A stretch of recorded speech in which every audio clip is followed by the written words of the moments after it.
Potiphar భార్య యోసేపు మీద కన్ను వేసినప్పుడు యోసేపు ఒక చక్కని పని చేశాడు. ఏ పని చేశాడు తెలుసా? పోతీఫర్ భార్య ఎవ్వరు లేని టైంలో యోసేపు వస్త్రాన్ని పట్టుకుంటే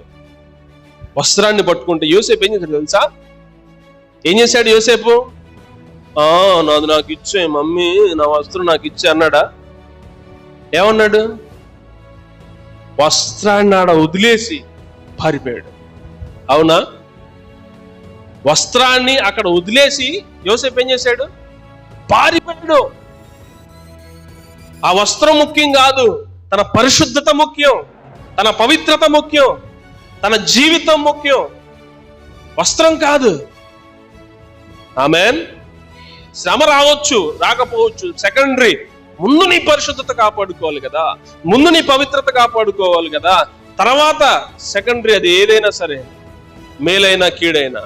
ఆమేన్. మొదట పారిపోవడం నేర్చుకోండి, దానితో ఆటలాడుకోవద్దు.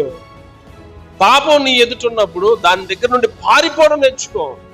నా కనుల ఎదుట ఏ దుష్కార్యము ఉంచుకొనను, భక్తి మార్గము తొలగిన వారి క్రియలు నాకు అసహ్యములు, అవి నాకు అంటనీయను అన్నాడు కీర్తనకారుడు 1:3 ప్రియమైన దేవుని బిడ్డలు, కాబట్టి నిన్ను పాడు చేసేది ఏదైనా సరే దాని దగ్గర నుండి పారిపోవడం నేర్చుకో, దాంతో ఆటలాడుకోవద్దు. ప్రియమైన దేవుని బిడ్డల, సంసోను ఆటలాడుతున్నాడు. నీ బలం దేంట్లో ఉందో చెప్పు, నీ బలం దేంట్లో ఉందో చెప్పు అని చక్కగా అనుకోబెట్టి చక్కగా అడుగుతున్నప్పుడు ఆమె దగ్గర నుండి లేచి, నా బలం సంగతి నీకెందుకే దౌర్భాగ్యురాలా అని చెప్పేసి చెంప మీద పెట్టేవాడు కొట్టి పరిగెత్తకుండా, నా బలం నిలవంజి సువల్లో ఉంది, నా బలం దాంట్లో ఉంది, దీంట్లో ఉంది అని చెప్తున్నాడు. ఆటలాడుతున్నాడు. సరే, ఫిలిస్తీన్లు వస్తున్నారు, ఫిలిస్తీన్లు సర్దారులు వచ్చి చక్కగా పట్టుకోవడానికి వస్తున్నప్పుడు చంపేస్తున్నాడు.